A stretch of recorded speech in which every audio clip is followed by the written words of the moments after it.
C'est un civil sans formation ni expérience militaire, un quasi inconnu du grand public, propulsé soudainement et en pleine guerre au poste de ministre de la Défense.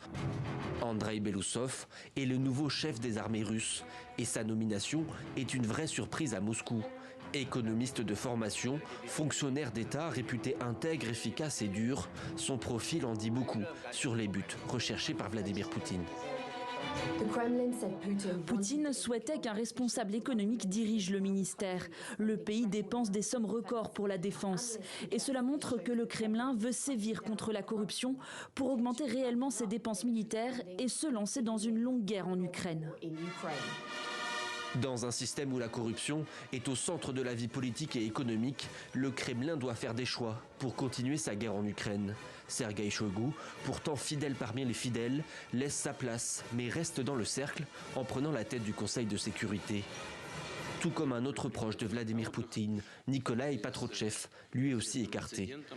L'objectif est double, réduire la corruption dans l'armée, mais aussi finir d'achever le passage vers une économie de guerre totale.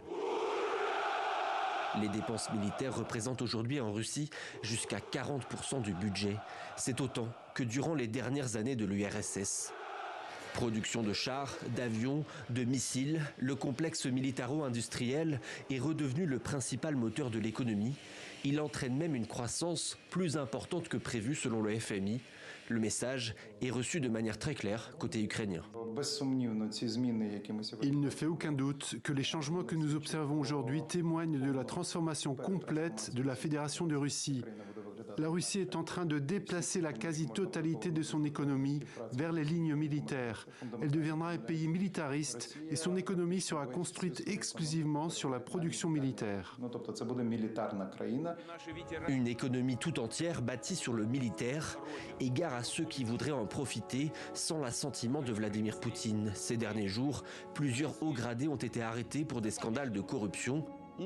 Le dernier en date est le général Yuri Kuznetsov. Le Kremlin fait le ménage pour mieux faire la guerre.